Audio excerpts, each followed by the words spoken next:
Olá, pessoal. Estão me ouvindo?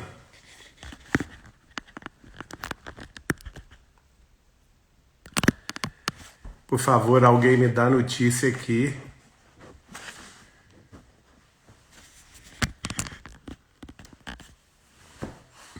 Vamos esperar um pouco, o pessoal está entrando. Desculpe aí o atraso, mas nós tivemos aí um contratempo com o Instagram. Eu não estava conseguindo entrar, mas fui auxiliado aí para o Hamilton. Obrigado, Hamilton. Por favor, me digam se estão ouvindo. Onde está o Hamilton? Tudo bom, Hamilton? Obrigado. Obrigado aí pela ajuda. Eu estava aí completamente tentando entrar e não conseguia. Boa noite a todos. E a gente está muito contente de estar aí com vocês, não é? No GEP, Grupo Espírita Paulo e Estevão. E a gente vai aguardar só mais uns instantes que as pessoas estão entrando para a gente iniciar então a nossa fala.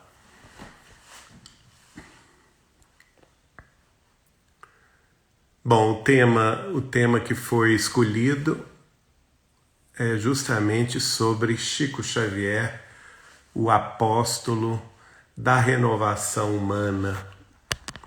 E a gente fica muito emocionado de estar falando sobre Chico Xavier. A gente traz primeiro o abraço da Casa de Chico Xavier, de Pedro Leopoldo, do portal Saber Espiritismo e da TV Saber Espiritismo de Belo Horizonte, assim como também da editora Vinha de Luz, que publica os livros de Chico Xavier, os livros póstumos, e nós estamos com muita alegria também levando até Fortaleza o abraço do nosso pessoal do Grupo Espírita Saber Amar de Belo Horizonte. Então sejam todos muito bem-vindos. A gente agradece e pedindo desculpas, algumas pessoas estão comentando aqui pelo fato do ter o atraso, né, da gente ter o atraso, mas foi um contratempo técnico que nós tivemos com o Instagram. Eu acho que agora a gente pode começar, as pessoas estão entrando, e então o nosso tema é este, né? Que é Chico Xavier, o apóstolo do Consolador, o apóstolo da renovação humana. O trabalho de Chico Xavier, em primeiro lugar, é um trabalho, como dizia o nosso querido Martins Peralva, um trabalho ciclópico. Peralva tinha essa expressão que sempre me chamou a atenção. Ele falava duas coisas a respeito do trabalho de Chico Xavier. Ele falava que era um trabalho ciclópico e também falava que era um trabalho enciclopédico espiritual. Vejamos bem.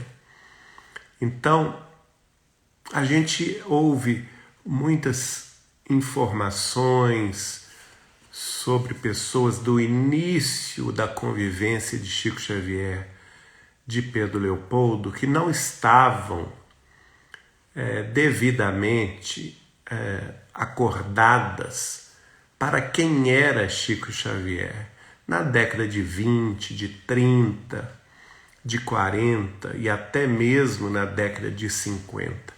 Aquelas pessoas que conviveram com Chico Xavier ali por volta da década de 30 e 40, parece que não se aperceberam da grandiosidade espiritual que aquele homem representava.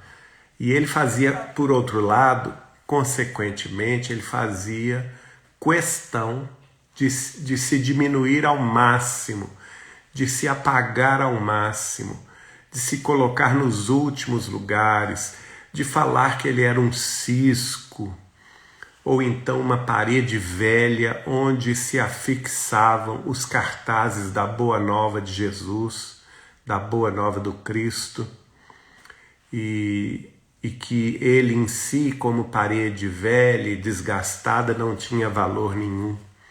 Ele também chegava a dizer que ele era como uma grama, um capim, que se cortado era facilmente substituído por outro. E por diversas vezes, inclusive, ele chegou a dizer que ele não tinha evolução espiritual para se comparar ou para estar junto dos benfeitores amigos que por ele se apresentavam. Agora, existe uma distância muito grande entre essa expressão genuína de humildade, essa expressão de sabedoria evangélica de Chico Xavier, que vivenciou na plenitude o Evangelho de Jesus, e, por outro lado, das pessoas que não aquilatavam o valor desse missionário, porque conviviam com ele ali no corriqueiro do dia a dia, achando, inclusive a gente vê isso nos primeiros biógrafos dele, que ele era simplesmente um lápis, que ele era simplesmente um mecanismo, que ele era simplesmente um veículo dos espíritos superiores e que não colaborava diretamente na obra em curso, o que é uma visão completamente distorcida da mediunidade missionária e especialmente uma visão distorcida do fenômeno da mediunidade.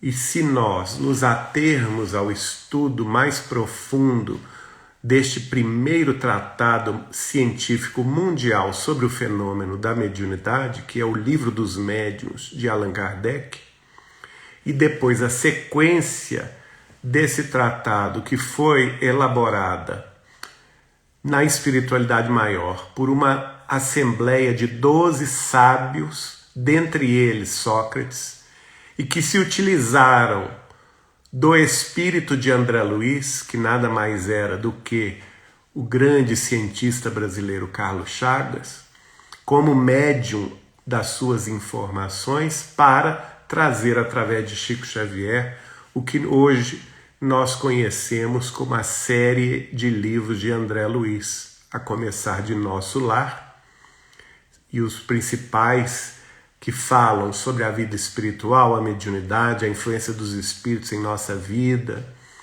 vão se encerrar com o livro E a Vida Continua. Então, nesses livros de André Luiz, cerca de 16, se contar os outros menores, 18, nós vamos ver a continuidade desse tratado científico sobre a mediunidade, a influência dos espíritos em nossa vida, a realidade da vida no mundo espiritual, a interconexão de vida entre nós na Terra e os seres humanos no além, de forma tal que nós podemos ser considerados como médiums, seres interexistentes, e aí nós vamos compreender no estudo profundo da mediunidade que não há condições de um espírito superior escrever dentro da sua elevação e da sua, vamos dizer assim, vontade de transmitir o ensinamento, se o médium receptor não esteja na mesma sintonia e, de preferência, não tenha condições até mesmo superiores que o espírito comunicante para, então, receber com naturalidade aquelas informações. E eu sou testemunha de Chico Xavier psicografando Ele psicografava com tal naturalidade na casa dele, ali na mesa de almoço, após o café da manhã, num papel de pão, com tal naturalidade que aquilo era uma sintonia que se estabelecia naturalmente, sem o menor esforço. Isso, então, se levado para a reunião pública, onde todo o ambiente estava preparado para a própria tarefa da psicografia, para a prece, para a vibração elevada dos circunstantes, isso então era elevado à máxima potência. Ele simplesmente tinha capacidade de escrever ininterruptamente, a começar das 7 horas da noite, porque de 7 horas da noite às 20 horas, às 8 da noite, de 19 às 20, ele psicografava o receituário mediúnico ininterruptamente durante 1 hora, geralmente assinado pelo Espírito Dr. Bezerra, ou em alguns casos André Luiz, ou em alguns casos Sheila. E a partir das 20 horas, quando se começava a reunião pública, em Pedro Leopoldo eram 3 reuniões por semana, até 1959, e em Uberaba, a partir da década de 70, ele se mudou em 59 para Uberaba, fazia também 3 reuniões. Depois que ele saiu da Comunhão Espírita Cristã, fundando o Grupo Espírita da Prece, ele passou a atender 2 vezes por semana, sextas e sábados, à noite. Então, de 7 às 8, fazia o receituário mediúnico, sempre com indicações homeopáticas. Nós, inclusive, estamos preparando um livro sobre essas receitas homeopáticas que o Dr. Bezerra escrevia através do Chico. E a partir das 8 horas, ele não tinha hora de terminar essa psicografia. Poderia ser, a reunião poderia durar 7, 8, até 9 horas seguidas, Chico Xavier psicografando sem parar um instante sequer, sem parar 1 minuto sequer para tomar um café, um leite ou um chá quente ou mesmo uma água. Era uma máquina de recepção mediúnica em perfeita sintonia com o plano maior da vida. Sem dúvida nenhuma que Emmanuel coordenava esse trabalho, mas pelos próprios casos que Chico Xavier contava, ele estava ali completamente livre, fora do corpo, conversando com os espíritos, enxergando as situações espirituais, não somente dos espíritos comunicantes, mas também dos seus familiares, saindo do ambiente espiritual do Grupo Espírita da Prece. Às vezes, como ele me contou um caso, que está no meu livro Chico Xavier, Mandato de Amor, que foi publicado em 92 pela União Espírita Mineira, o professor Herculano Pires, já desencarnado, veio buscá-lo fora do corpo, para ir ao plano espiritual, numa reunião mediúnica, receber, o perispírito dele, receber a mensagem de um espírito que estava numa condição de vida superior para sua mãe, também desencarnada no plano menos superior, menos elevado. Enquanto isso, o corpo físico dele em Uberaba, no Grupo Espírita da Prece, psicografava dezenas de mensagens particulares, consolando os sobrecarregados e os aflitos. Vejamos bem. Então, que homem é esse? Que capacidade é essa? Eu vejo aí na internet muita gente falando que o Chico Xavier psicografou 400 e poucos livros. Gente, até hoje, não é? Em meados de agosto de 2020, nós temos catalogados pela Casa de Chico Xavier de Pedro Leopoldo 530 obras mediúnicas de Chico Xavier. E todos os tipos de mediunidade. A mediunidade de psicografia mecânica, a mediunidade de psicografia semimecânica, a mediunidade de psicografia intuitiva, a mediunidade de psicofonia, a mediunidade de clareaudiência e clarividência, a mediunidade de presciência, a mediunidade também de inspiração. Vejam bem, esses livros todos que foram publicados, 530 livros, é até hoje a maior obra em língua portuguesa da história da humanidade. Mais de 50 milhões de exemplares vendidos no mundo inteiro. Essa obra já foi vertida em cerca de 35 a 40 outros idiomas, né? O campeão, se não me engano, é o italiano, e depois o espanhol e agora o inglês. Então vejam, que homem era esse que ao mesmo tempo vivia as outras mediunidades em sua plenitude, como por exemplo a mediunidade da psicometria, quando ele, tocando objetos, ele entrava em sintonia mental com o dono do objeto, ou a carta, com o remetente daquela carta, entrando no problema daquela pessoa, ou auscultando-lhe a vida mental, os sofrimentos e as dores, e escrevendo cartas de retorno, sem mesmo abrir a carta que havia lhe sido enviada. Ele sabia o conteúdo e já respondia, ou através de cartas, ou de mensagens, ou mandando um livro autografado. Eu sou testemunha desse trabalho magnífico que ele realizava todos os domingos na sua casa, trabalho que ele denominava o serviço do correio, o trabalho do correio, e muitas vezes o auxiliei nesse capítulo. Então, uma mediunidade também que impressionava todos nós no campo da materialização e nos fenômenos físicos, fenômenos luminosos. A materialização era natural em Chico Xavier durante 3 anos para 4 em Pedro Leopoldo, uma reunião semanal, fechada naturalmente, com Emmanuel definindo os convidados, que foram em sua maioria de Belo Horizonte, de Pedro Leopoldo, do Rio de Janeiro, de São Paulo e de Goiânia e também Brasília. Ele, aliás, nessa época não era Brasília, era Goiânia. E ele via, os espíritos ali se materializavam luminosamente, perfeitamente identificáveis, de corpo inteiro, conversavam com todos os circunstantes, meus familiares presentes testemunharam isso.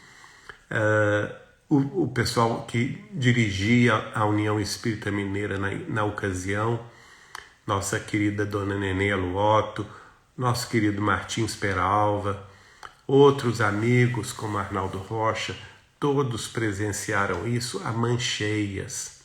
Depois Emmanuel suspendeu esse serviço para que ele focasse no livro, na tarefa do livro. E aí, mas o fenômeno físico não cessou, porque eu sou testemunha disso, o fenômeno dos cheiros de rosas ou de éter que saíam de suas mãos, pingava perfume da palma de Chico Xavier, gente, pingava perfume. Se você desse a mão a ele, sua mão ficava molhada de perfume. Às vezes a pessoa doente pedia auxílio, ele solicitava da pessoa, me dê um lenço seu. Ele colocava aquele lenço no meio das mãos, da palma das mãos de Chico Xavier. Orava e aquele lenço saía molhado de perfume. E ele falava com a pessoa, aqui está o remédio. E a pessoa às vezes passava pelo corpo, passava pelo rosto, colocava no coração. Não é? Inúmeros fenômenos também de materialização de forças espirituais através das águas fluidificadas. Nós, por exemplo, levávamos litros d'água mineral fechados, colocávamos no alto da geladeira de Chico Xavier. Ele, conversando conosco, a água ficava sendo fluidificada. Você olhava a água, dentro dela dançava um líquido branco, semelhante aí a talvez um leite de soja, ou também um leite condensado que não se misturava com a água. Então,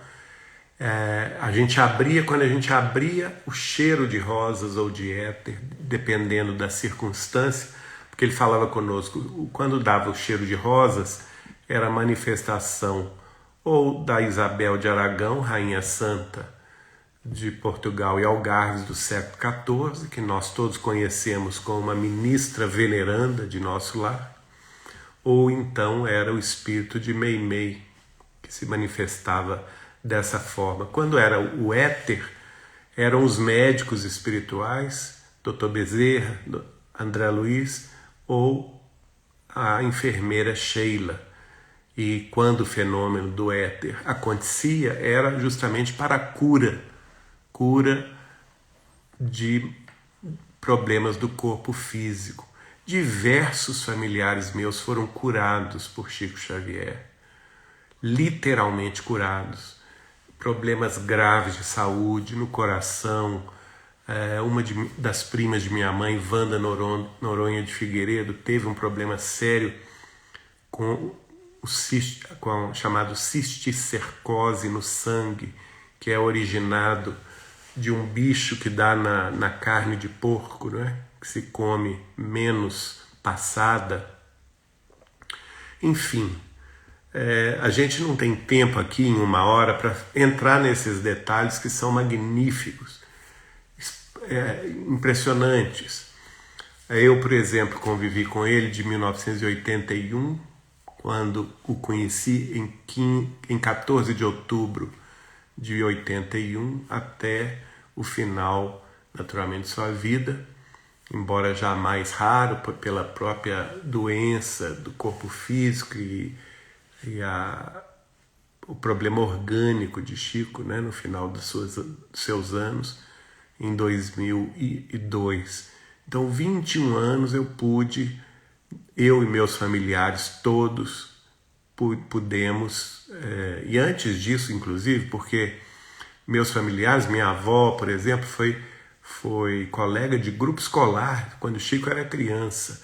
Então a família Machado de Pedro Leopoldo tem inúmeros casos desse homem que estava 100% com seu tempo dedicado à fraternidade pura e legítima, ao amor fraterno, sem pompas, sem circunstâncias, sem cobrar um único centavo, sem posar de guru ou de palestrante ilustre, sem se achar na posição dos doutores da verdade ou da lei. Ao contrário, como eu disse no início, se colocando no último dos lugares. Esse é Chico Xavier. Este foi, este é e este continuará sendo Francisco Cândido Xavier.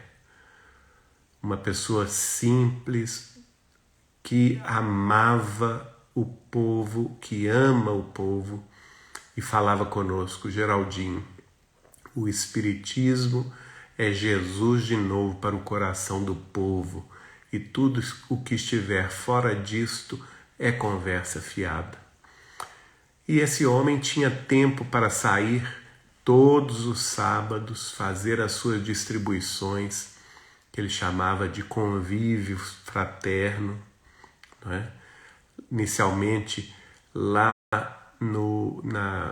à sombra de um abacateiro no meio do campo, depois na Vila do Pássaro Preto em Uberaba, antes disso em Pedro Leopoldo.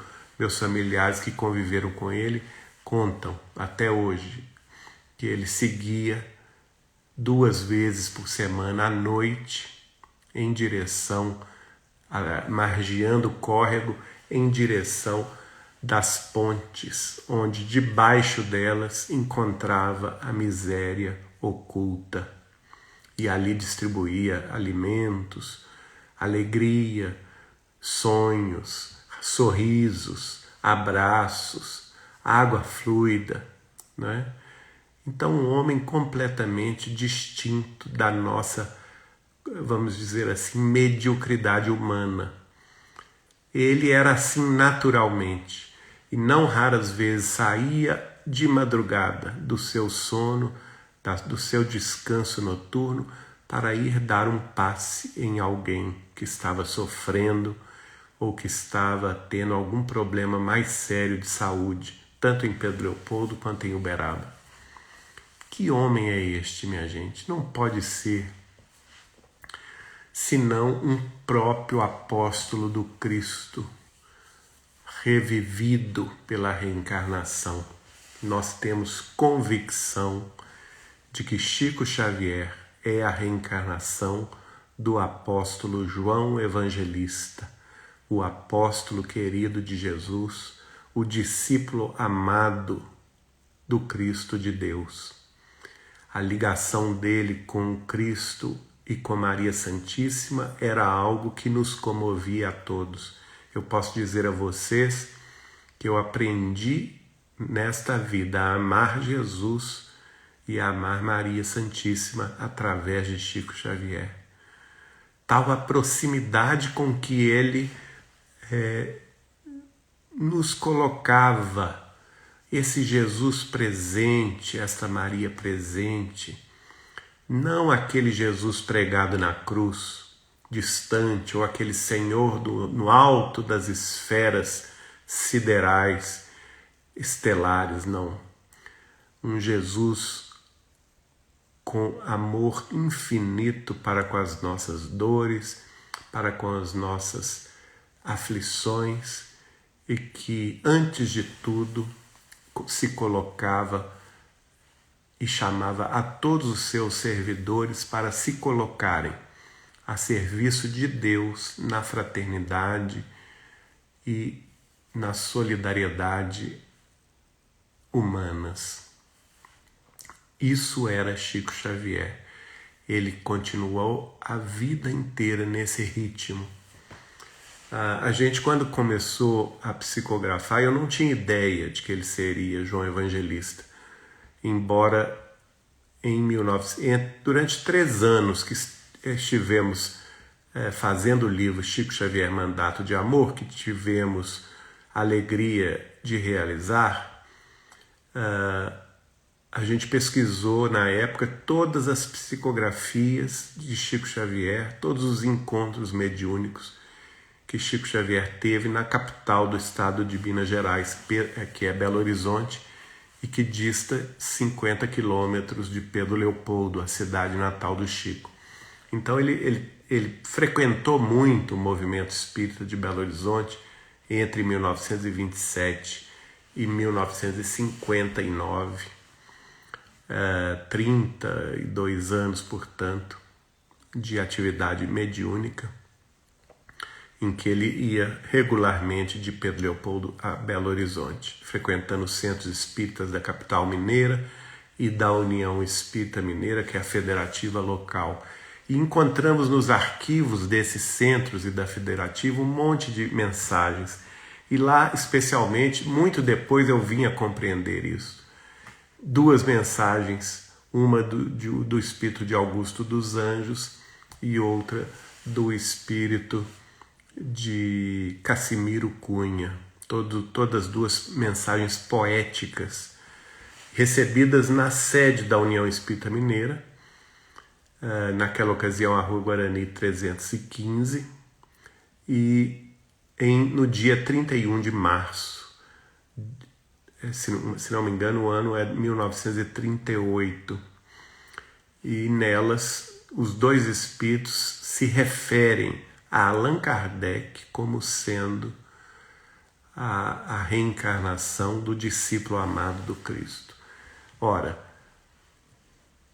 o discípulo amado do Cristo, ou então também chamado de o discípulo querido nada mais é do que o próprio João Evangelista, o apóstolo da mediunidade superior. De todos aqueles que seguiram Jesus, foi quem tinha mais mediunidade, quem tinha experiência mediúnica, não é? Tanto é assim que o relato que João Evangelista faz de Jesus é um relato mais próximo da espiritualidade. É o menos técnico, é o menos circunstancial material e é o mais elevado espiritualmente falando. E por essa razão mesma, Jesus foi chamá-lo na ilha de Patmos, onde havia sido preso, para mostrar a ele o futuro da humanidade, que é o último livro da Boa Nova, o Apocalipse de João Evangelista, que nada mais é do que o descortino do caminhar da humanidade até a consumação do Evangelho do Reino de Deus na face da terra, que ainda não ocorreu, portanto, mas que está em vias em transição para se estabelecer a partir do momento que chegarmos na condição de mundo em regeneração. Então esse apóstolo é chamado para descortinar o futuro, numa mediunidade pré-ciência espantosa.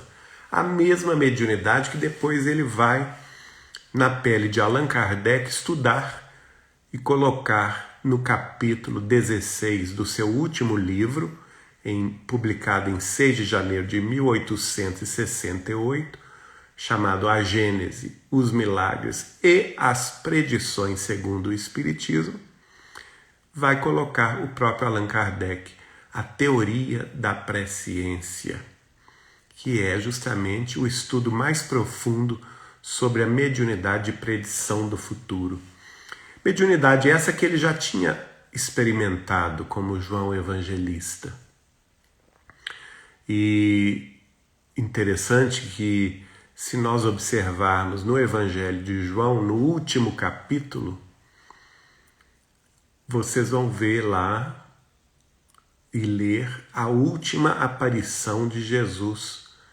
Estava na ocasião João Evangelista e Pedro, os dois apóstolos, às margens do lago de Genezaré, na Galileia.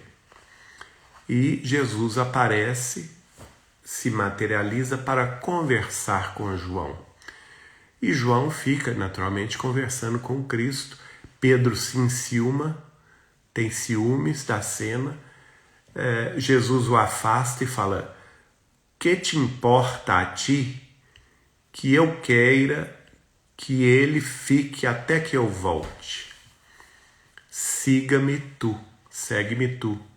Então ele fala com Pedro indiretamente que a missão de Pedro era outra, mas que a missão do apóstolo querido, de João Evangelista, era ficar na terra até que ele, Jesus, voltasse. Olha que interessante. O próprio João Evangelista escreve que todos os discípulos ali presentes entenderam que desculpe aí a interferência, gente. Eles entenderam que aquele discípulo ficaria na terra. Olha só que interessante. E o João Evangelista termina o seu evangelho dizendo: e o Cristo fez tantas e maravilhosas coisas que nem se relacionasse todas elas e as publicasse em livros, nem todos os livros da terra caberiam esses relatos. Vejam bem, João Evangelista termina o seu evangelho falando em livros, profeticamente prevendo o futuro. Porque tanto como Allan Kardec, quanto como Chico Xavier, este espírito vai se dedicar aos livros, vai ser o apóstolo do livro, o apóstolo do ensinamento, o apóstolo da instrução espiritual superior. Sem essas duas vidas que se completam e se unem numa só, na pele de Allan Kardec e na pele de Chico Xavier, nós espíritas não existiríamos na face da Terra. É o trabalho desse apóstolo da renovação humana, através do conhecimento, da leitura do livro, da mensagem esclarecedora, do esclarecimento espiritual superior que ele trouxe na sua mediunidade e na sua inteligência gloriosa, ele trouxe e materializou aqui na face da Terra, inaugurando a era do Espírito. O Espiritismo, ao se materializar na Terra em 18 de abril de 1857, ele inaugura a era do Espírito, a era da maturidade espiritual. Os anos de infância espiritual cessaram em 18 de abril de 1857, pela obra deste apóstolo do Consolador. E vejam vocês que isso não é uma invenção da minha cabeça. Se a gente verificar, por exemplo, as mensagens que o próprio espírito de Humberto de Campos escreveu através de Chico Xavier, das quais ele cita a preparação da encarnação de Kardec e a própria tarefa de Allan Kardec, todas as vezes que Humberto de Campos se refere a Allan Kardec, ele se refere como o apóstolo do Cristo. De outras vezes, ele se refere o discípulo do Cristo. Mas Humberto de Campos afirma mais de uma vez a frase o apóstolo do Cristo. Inclusive é dele esse título nosso, o apóstolo da renovação humana. Por outro lado, Emmanuel também, no livro Opinião Espírita e também no livro A Caminho da Luz, quando ele se refere à encarnação de Kardec, do espírito antes, de ser Kardec, que viria a ser Allan Kardec na Terra, se refere como um dos mais lúcidos discípulos do Cristo que baixa ao planeta para dar cumprimento à promessa do Consolador feita por Jesus de Nazaré. E isso está no livro A Caminho da Luz, e no livro Opinião Espírita ele vai dizer na mensagem: Jesus e Kardec, o mestre e o apóstolo. Olha só, o mestre e o apóstolo. Então ele vai falar que Jesus é a chave, Kardec Jesus é a porta e Kardec é a chave. E nós vamos aqui respeitosamente aduzir aí a nossa pazinha nesse assunto, chamando que se Jesus é a porta, Kardec é a chave, Chico Xavier é a maçaneta que abre essa porta. Né? Sem ele não descortinaríamos o mundo espiritual e a mediunidade como hoje nos conhecemos, né? Então é este o apóstolo que nós estamos falando. Inclusive, Humberto de Campos, quando se refere na mensagem intitulada A Ordem do Mestre, ao chamado de Jesus antes do raiar do século XIX, Jesus chama na alta espiritualidade a si a presença do apóstolo querido João Evangelista. E João comparece diante do Senhor e ali os dois entabulam uma conversa. Curiosamente, Humberto de Campos relata que Jesus toma satisfações de João. Como andam meus seguidores na face da terra? E João está desanimado, falando das lutas, não é? Que aquela que deveria ter sido a representante de Jesus na terra, que era a Igreja Católica Romana, havia se unido nesses séculos todos ao poder, ao Estado e ao dinheiro. E todos aqueles que foram enviados em nome de Jesus para a espiritualização da terra, todos foram perseguidos, caluniados, vilipendiados e mortos em câmaras de tortura ou em fogueiras infames. E Jesus pergunta a ele: mas está desanimado, João? E João está desanimado. E Jesus então lhe retruca: pois eu não estou desanimado. Se os meus enviados foram perseguidos e mortos, a partir de agora os mortos falarão.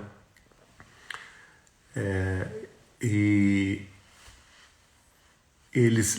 os mortos, os desencarnados, levantarão o véu da verdade que encobre há milênios o conhecimento sobre a vida espiritual, a vida maior. Iria levantar o véu da verdade. E ele então indica: e tu, João, descerrarás para o mundo este véu que encobre a noite triste dos túmulos. Olha que beleza. Está lá na mensagem a ordem do Mestre. Curiosamente, no final do Evangelho de João, João disse que Jesus mandou que ele ficasse na terra. E assim, de fato, em múltiplas encarnações ele ficou. Né? Nós podemos citar algumas: Santo Antão, São Gastão, Francisco de Assis,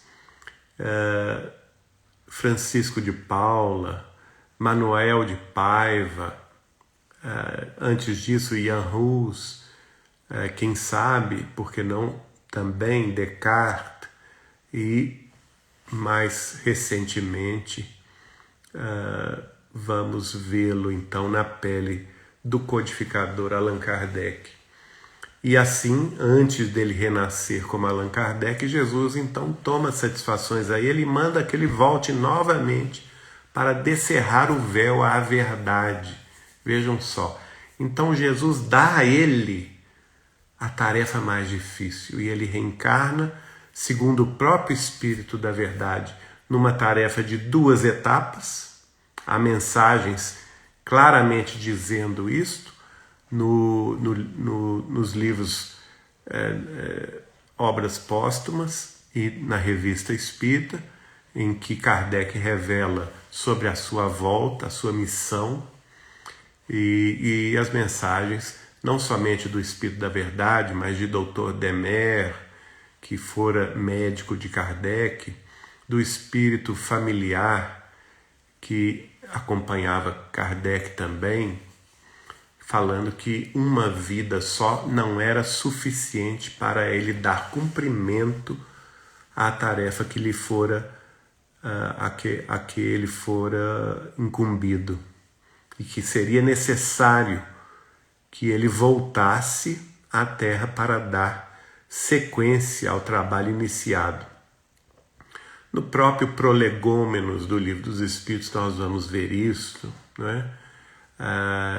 Nós vamos ver isso nas mensagens que, depois de desencarnado, o próprio Kardec deu através do médium Frederico Júnior e outras manifestações, por exemplo, no reformador da Federação Espírita Brasileira da primeira década do século XX, várias mensagens estão lá escritas, vários testemunhos dos diretores da revista Reformador falando das manifestações de Kardec no Rio de Janeiro antes de 1909.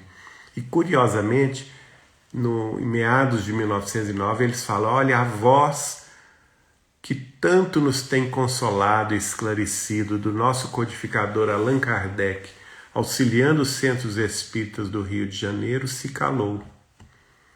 Estamos informados por fontes espirituais fidedignas que ele já está se preparando para reencarnar.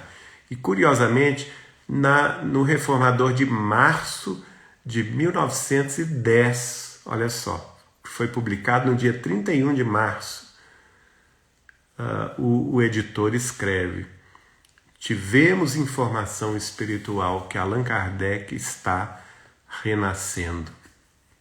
De fato, durante a segunda década do século XX, vamos ter várias mensagens confirmando a reencarnação de Kardec, inclusive confirmando-a no Brasil, não é? Mensagens recebidas por Aura Celeste, mas antes dela, mensagens recebidas pelo Albino Teixeira, que era médium do Grupo Ismael da Federação Espírita Brasileira. Ele recebeu o espírito de Santo Agostinho, ele recebeu também o espírito de Ismael e o espírito da Verdade, falando que Kardec já estava reencarnado. Isso em 1919, 18, 19, 20, não é? A partir de 20, vamos ver a médium Aura Celeste, que é Adelaide Augusta Câmara. A vida dela está muito bem relatada no livro de André Luiz, Obreiros da Vida Eterna, no capítulo intitulado A Servidora Fiel. Inclusive, é a única que não há pseudônimo, né? Ela está ali identificada mesmo, como a Dona Adelaide, não é? Que fora instruída na mediunidade por nada mais, nada menos que Dr. Adolfo Bezerra de Menezes, ainda no século XIX, e fez parte do círculo da mediunidade mais estreita da FEB, da Federação Espírita Brasileira, no Rio de Janeiro. E ela recebe a primeira mensagem em 1919 do espírito do seu guia, que era nada mais, nada menos do que Tiago, irmão de João Evangelista. Olha só que interessante. Tiago, filho de Zebedeu, era o guia espiritual de Aura Celeste. E vai escrever em 1919 que Allan Kardec já estava reencarnado. Curiosamente, em 22 ela também recebe outra mensagem.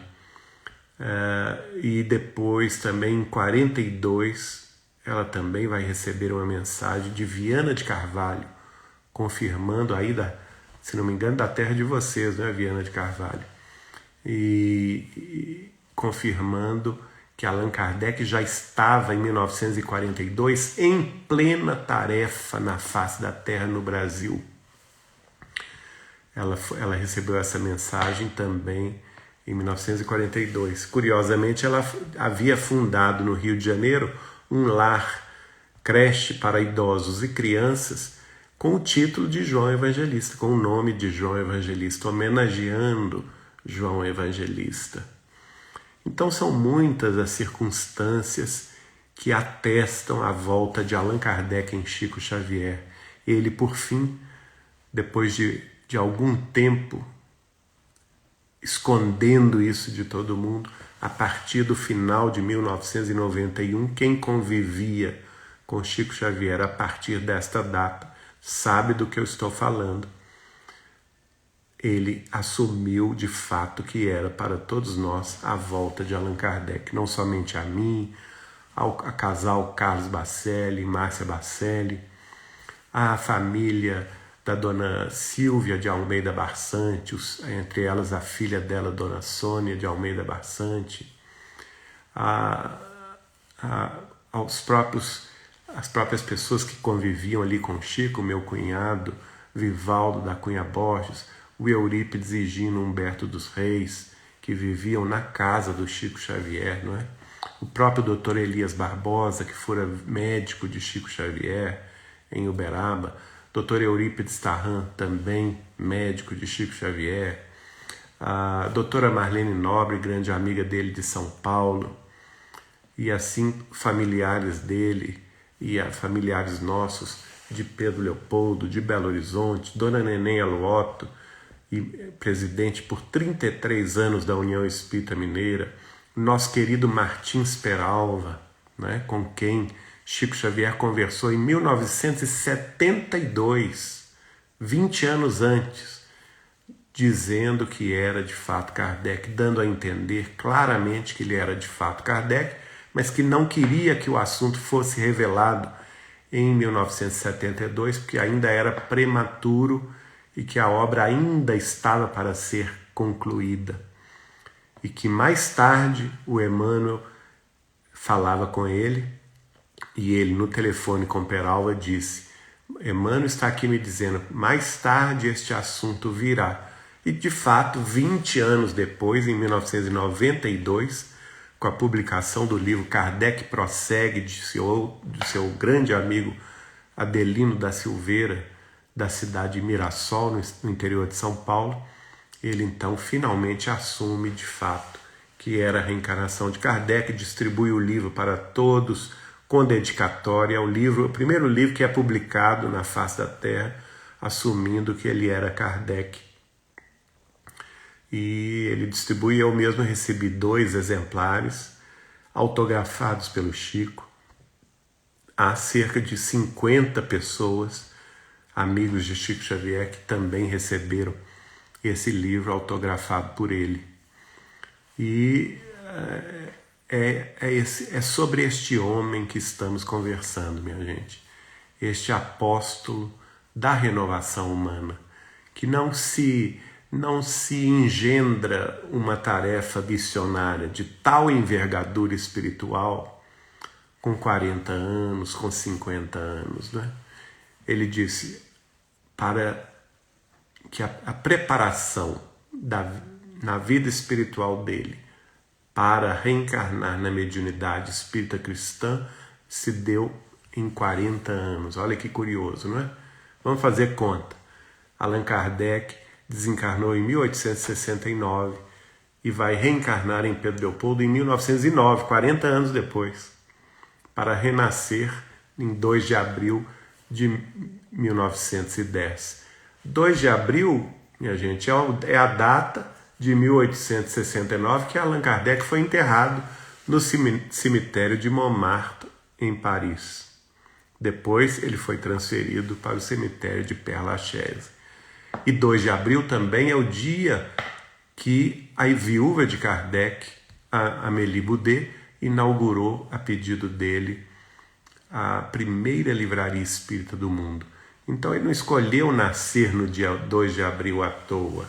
Existe toda uma história por trás desse número, desta data, desta efeméride histórica. Porque, afinal, nós estamos falando de uma sequência de vidas missionárias desse apóstolo do Cristo que, desde a antiguidade, vem se destacando na mediunidade e na caridade.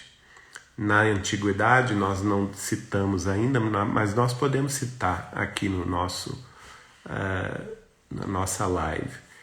Por 2 vezes Chico Xavier foi faraó no Egito, na pele de Hatshepsut e também na pele do faraó Shams. Foi também ele o profeta Daniel, que é de todos os profetas dos hebreus o mais mediúnico, o mais apocalíptico. Inclusive, é o que fala sobre o apocalipse e a transição planetária. Tem grande mediunidade de presciência. Depois vai ser também um dos sábios da Grécia antiga na pele de Platão.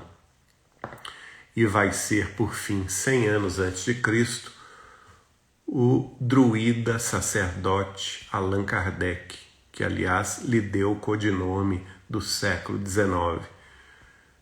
O druidismo, como vocês todos sabem, foi aniquilado pela invasão de César de Roma nas Gálias antigas. E não sem razão, e vamos ver isso lá na mensagem Kardec e Napoleão, escrita por Humberto de Campos, não sem razão.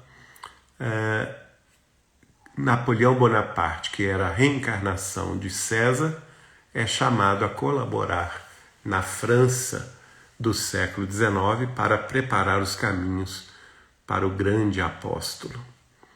E assim nós vamos terminando aqui as nossas considerações, rogando aos amigos aí de Fortaleza, de todos aqueles outros que nos ouvem de outros lugares, para que estudem, meditem, leiam, façam grupos de estudo nas suas casas espíritas sobre a obra de Chico Xavier. Nós temos à nossa disposição, minha gente, 530 obras que estão espalhadas por todo o mundo e que, como nós já fizemos um estudo, elas se enquadram em todos os gêneros e subgêneros da literatura.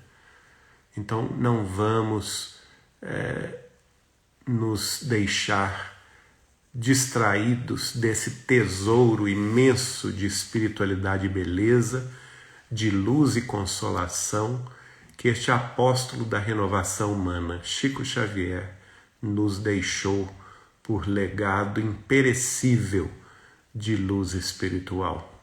Em nome de Jesus, nosso Mestre, nosso Senhor, aquele a quem devemos tudo nesta face da terra e além dela, elevamos a Ele as nossas preces e o nosso agradecimento pela oportunidade de hoje, pedindo a Jesus abençoe esta alma cândida de Chico Xavier, esta luz imperecível que haverá de ficar conosco ainda pelos séculos dos séculos.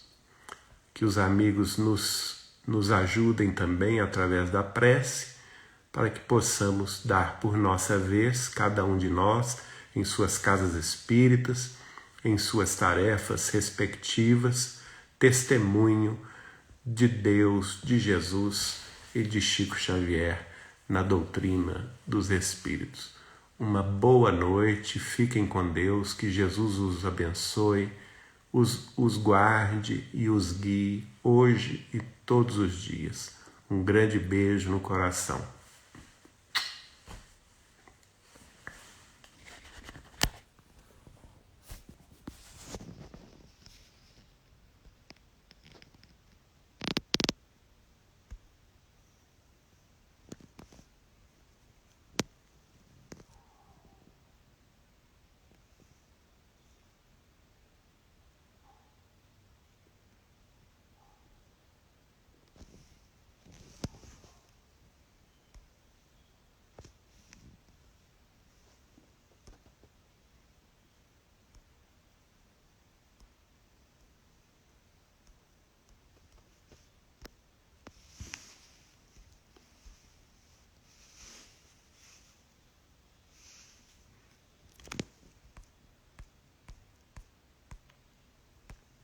Deixa eu ver aqui como salva.